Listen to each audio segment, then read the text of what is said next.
సామాన్య ప్రజల నడ్డి విరుస్తున్న భారతీయ జనతా పార్టీ ప్రభుత్వం మీద నిరసన కార్యక్రమం చేయాలని చెప్పి మా పార్టీ ఇచ్చిన పిలుపు మేరకు ఈరోజు మహబూబ్నగర్ హెడ్ క్వార్టర్లో డీసీసీ అధ్యక్షుల వారి ఆధ్వర్యంలో దేవరకద్ర ఎమ్మెల్యే మధుసూదన్ రెడ్డి గారు, నేను ఇంకా మా పార్టీకి చెందిన అందరు ముఖ్య నాయకులము కార్యకర్తలము ఈరోజు గాంధీ చౌక్ దగ్గర ధర్నా కార్యక్రమాన్ని నిర్వహించుకున్నాం. ఈరోజు ప్రజలు కోరుకుంటా ఉన్నారు, కాంగ్రెస్ పార్టీ కార్యకర్తలు ముందుకు రావాల్సిన అవసరం ఉంది, ప్రజల పక్షాన మాట్లాడాల్సిన అవసరం ఉంది. ఈ ప్రభుత్వం గద్దె దిగేదాకా ఈ ప్రభుత్వ వైఫల్యాలను ప్రజల్లో ఎండగట్టాల్సిన బాధ్యత మా మీద ఉంది. ఆ ప్రజల కోరిక మేరకు ఈరోజు ఖచ్చితంగా రాబోయే రోజుల్లో ఈ 12 సంవత్సరాల దుష్పరిపాలన, ఈ 3 సార్లు ప్రజలు ఆశీర్వదించి ప్రధానమంత్రి అయినా కూడా ప్రజల పక్షాన ముఖ్యంగా పేద మధ్యతరగతి వర్గాలకు ఏమాత్రం కూడా స్వాంతన చేకూర్చకుండా కేవలం ధనికులకు, తర్వాత కోట్లాది లక్షల కోట్ల రూపాయలున్న వ్యాపారస్తులకు మొత్తం దేశాన్ని తాకట్టు పెట్టింది. అలాగే శత్రు దేశాలకు లొంగిపోయి, అమెరికా అంటే భయపడిపోయి, చైనా అంటే భయపడిపోయి మన దేశ సార్వభౌమత్వాన్ని కూడా తాకట్టు పెట్టిన విషయాన్ని మనం చూస్తూ ఉన్నాం.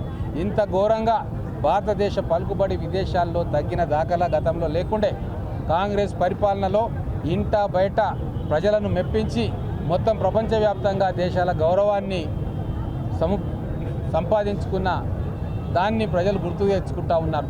అన్ని రంగాలలో భారతీయ జనతా పార్టీ ప్రభుత్వం విఫలమైంది.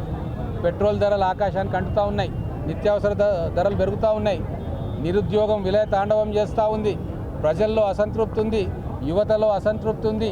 ఆ అసంతృప్తి జ్వాలలు ఢిల్లీకి తగలక మానవు. ఖచ్చితంగా తగిలేదాకా ఢిల్లీలో భారతీయ జనతా పార్టీ ప్రభుత్వాన్ని, నరేంద్ర మోడీ గారిని గద్దె దించేదాకా కాంగ్రెస్ ప్రభుత్వం, కాంగ్రెస్ నాయకత్వం మిగతా మిత్రపక్షాలందరినీ కలిపి ఉమ్మడిగా ఈ పోరాటం చేస్తాం. ఆ పోరాటానికి నాంది ఈ 10వ తారీఖు ఈరోజు మేము చేస్తున్న ధర్నా కార్యక్రమం. దీన్ని గ్రామాన గడపకు తీసుకుపోతాం. మా కార్యకర్తలు కూడా కాంగ్రెస్ జెండా పట్టుకొని భారతీయ జనతా పార్టీని దించేదాకా, వచ్చే ఎలక్షన్స్ దాకా అవిశ్రాంతంగా పోరాటం చేయాలని చెప్పి నిర్ణయం తీసుకున్నాం. కాంగ్రెస్ పార్టీ శ్రేణులు పెద్ద ఎత్తున పాల్గొంటున్నందుకు వారందరికీ కూడా ధన్యవాదాలు తెలియజేస్తా ఉన్నా.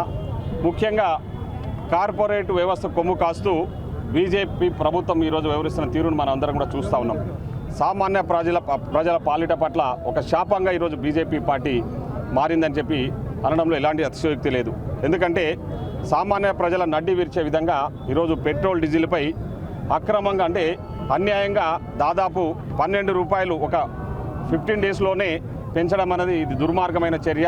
వాళ్ళు ఎలక్షన్స్ అంటే మన జరిగిన 4 రాష్ట్రాల ఎలక్షన్స్ ముందు వాళ్ళ మాటలను తీరే విధంగా ఉందంటే, మా రాహుల్ గాంధీ గారు, మా ప్రతిపక్ష నాయకులు, leader of opposition Rahul Gandhi గారు మాట్లాడుతూ వీళ్ళు తొందరలోనే పెట్రోల్ డీజిల్ రేట్లు పెంచే అవకాశం ఉందంటే, ఆనాడు ఖండించిన వ్యక్తులు ఎలక్షన్స్ అయ్యి రిజల్ట్స్ వచ్చిన వారం రోజుల్లోపనే ఇట్లా అడ్డగోలుగా రేట్లు పెంచేసి సామాన్య ప్రజలను ఇబ్బందులకు గురి చేస్తూ ఉన్నారు.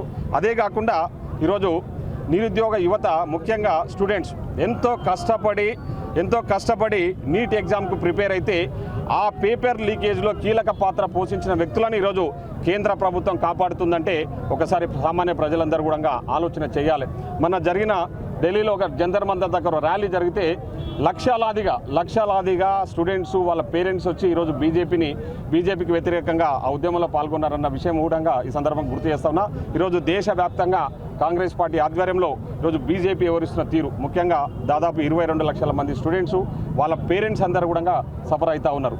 కనీసం నీట్ పేపర్ లీకేజ్ అయిన విషయంలో ఈనాటి వరకు, ఆ రోజు లీక్ అయిన రోజు నుంచి ఈ రోజు వరకు కూడా ప్రధానమంత్రి శ్రీ నరేంద్ర మోడీ గారు పెదవి ఇప్పడం లేదు. అంటే ఒకసారి ఒక బాధ్యత గల పదవిలో ఉన్న వ్యక్తి ఒక్క మాట మాట్లాడకుండా ఈరోజు ఈ విధంగా స్టూడెంట్స్కు అన్యాయం చేస్తున్న వ్యక్తిని మేము గద్దె దీపోవాలని చెప్పి ఈ సందర్భంగా డిమాండ్ చేస్తూ ఉన్నాం. అదేవిధంగా ఎడ్యుకేషన్ మినిస్టర్ ఎవరైతే దాని మీద వెంటనే రాజీనామా చేయాలని కూడా మేము డిమాండ్ చేస్తూ ఉన్నాం. మీరు చూస్తూ ఉన్నారు, మొన్న ఓటు చోరీకి పాల్పడ్డ బీజేపీ ఈరోజు సీటు చోరీకి కూడా పాల్పడ్డదన్నది మీరు చూస్తూ ఉన్నారు. నిన్న మా పార్టీ వ్యవహారాల ఇన్ఛార్జు, తెలంగాణ వ్యవహారాల ఇన్ఛార్జ్ శ్రీ మీనాక్షి నటరాజన్ గారి నామినేషన్ ఎలాంటి సంబంధం లేకుండా ఏదో క్రిమినల్ కేసులు అని చెప్పేసి తప్పుడు ఆరోపణలతోన నామినేషన్ తిరస్కరించినట్టునే ఈరోజు బీజేపీ పార్టీ కాంగ్రెస్ పార్టీ పట్ల ఏ విధంగా వ్యవహరిస్తుంది, ఏ విధంగా అప్రజాస్వామికంగా వ్యవహరిస్తుందో మీరు చూస్తూ ఉన్నారు. కాబట్టి తప్పకుండా ఈ నిరసన కార్యక్రమాన్ని తీవ్రతరం చేస్తాం.